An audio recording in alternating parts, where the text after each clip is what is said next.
So this is all about crawling, which I know isn't for everyone, but there are lots of different variations here, so hopefully you'll find one or two options that you can, that does work for you. So I've taken all the mats away, only because they get a little bit in the way, but if, like me, your knees don't particularly like on a hard floor, then do this on mats or carpets. But start just with your hands and knees, spreading out your fingers, pushing the floor away, and then just a little bit of rocking. Okay, so it's quite nice to prepare your wrists for the work, for the bit of loading that you're going to do.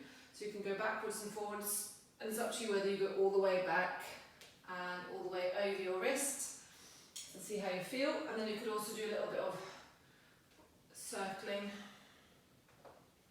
just rolling over the wrists and the knees, and then changing direction.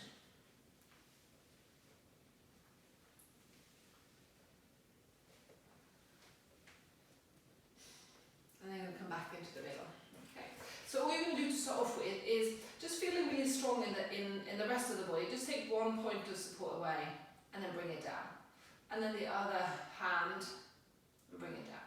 And then you can take one knee or the knee and foot off the floor, and then same on the other side. So you're not actually lifting all the way up here. It is just the sense of unweighting. So just going from 4 points of support to 3. And just see how it feels. So you shouldn't really see much going on in the trunk. It's a great way of stabilizing. You could try opposite hand and foot, holding, and then come down and do the same on the other hand and knee. Sorry, knee and foot. Holding. Just see if you can hold for a few breaths, and then you change. Great way of loading up the shoulders, and also a really good way of just prepping any balance. Or if you don't, any crawling. If you don't actually want to do the crawling, this is a great place to be. Okay, so I'm going to start with the simplest crawl, which is just a hand forwards and then the opposite knee forwards. And then again, you could just hold it there for a second. So you've got this one short side and then you've got a long side. And then I take the other hand forwards, and then the opposite knee comes forward, quite close to the same wrist. And then do that again. And then when you run out of space, you reverse it. So I start with a knee and then hand. Knee and hand. And again, I'm really moving through the hip and the shoulder here.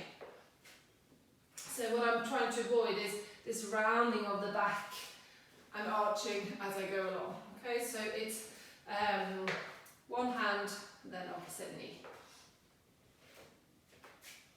Keeping everything fairly still. So this is a great one to start focusing on your coordination, on your balance, which is what crawling really is great for. Strength, coordination, connecting the upper body and the bottom half, and also the left and the right side of your body. So it does an awful lot, and it works your whole body.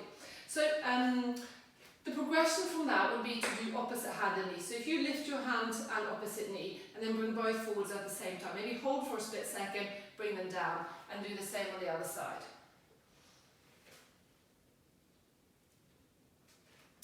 Reversing. Okay, so at this point you try and really, so it requires more coordination, you try and bring the hand and knee down and lift at the same time. And then you come forwards. Okay. So those two are great for working on the balance and the coordination, but it doesn't require too much strength and it's not too heavy on the wrists, which the next two are. So see how you feel about these. You tuck the toes, you float the knees, so I'm not lifting up here, keep the knees quite low to the ground, and then again I do one hand, opposite foot. Hand, foot, hand, and foot, and reverse it. Foot, hand, foot, hand. And I'm still creating this short and long side.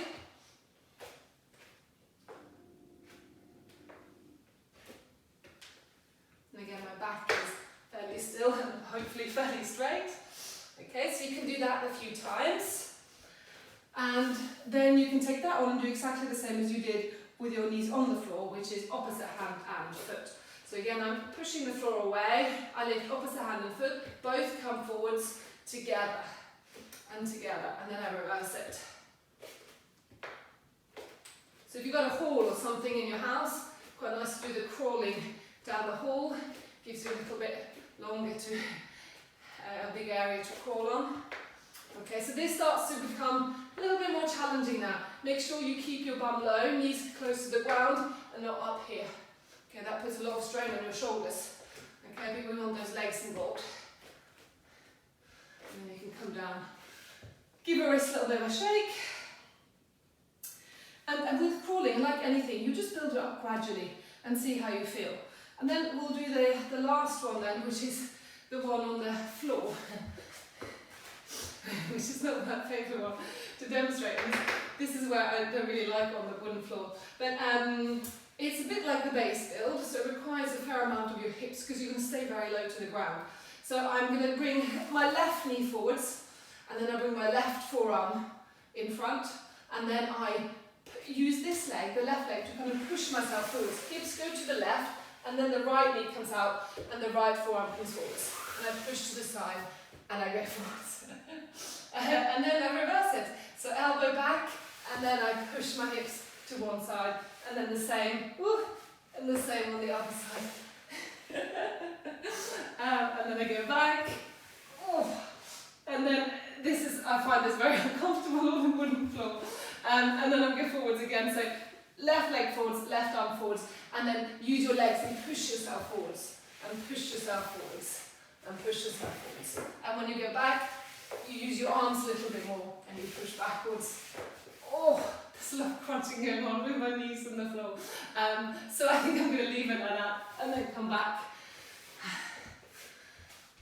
and then shake out, and then maybe just finish off with some shoulder shrugs, or maybe roll your wrists, or do them both, and then shake it out, and then you're done. There's your crawling.